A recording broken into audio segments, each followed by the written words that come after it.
And turbulence is rising in Trumpland, and it's coming from multiple fronts that strike at the heart of both power and perception. Now, viewers, deadline looms for the release of Epstein files, a saga that Trump just could not get off his back, reigniting those uncomfortable questions about past associations and transparency.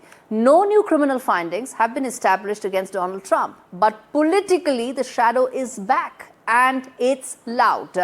Meanwhile, an explosive Vanity Fair interview with Susie Wiles, one of Donald Trump's most trusted political aides, offers that rare insight into the internal tensions and loyalty tests and the pressure cooker inside his inner circle. Now, here is the world's most powerful man, and look at what Wiles revealed, that he was indeed in the Epstein files, believes himself to be invincible, and she says that as far as the vice president is concerned, he is a conspiracy theorist, backing Trump only for political convenience. What's the picture that is being painted of White House? That is supposed to be, Oval Office is supposed to be the most powerful office in the world.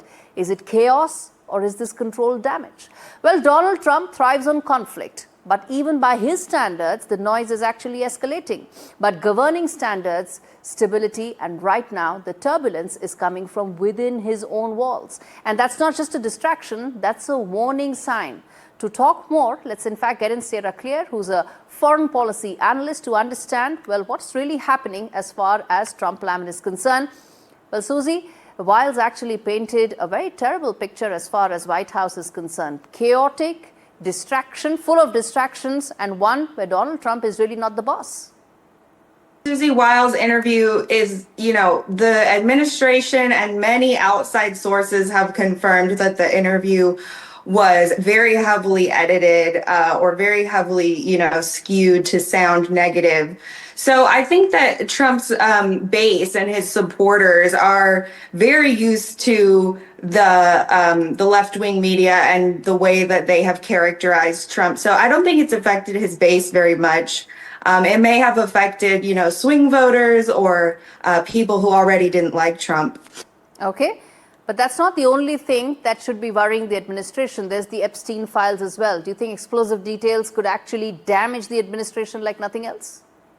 Epstein files, this is a left-wing media obsession. This is something that the Democrats are really driving, and President Trump just isn't focused on it, and neither is a lot of his base or just ordinary everyday Americans.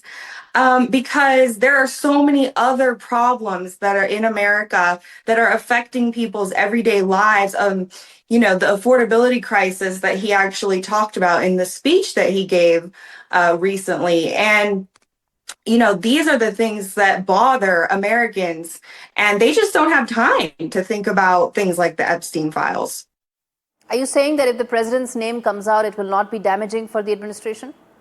Clearly, if it were to be found that President Trump was actually 100% confirmed to have participated in what went on with Jeffrey Epstein, obviously that would be a huge scandal. But that I find that to be highly unlikely. I find what has been released has been people grasping at straws to try to make it look like President Trump was more involved than he was, and so many words have been twisted. So it would really have to be something that was very straightforward for it to make a difference at this point. Let's agree to disagree there, Sierra Clair. I think that's going to be a big damaging for the administration. But thanks much for speaking to me on India Sense.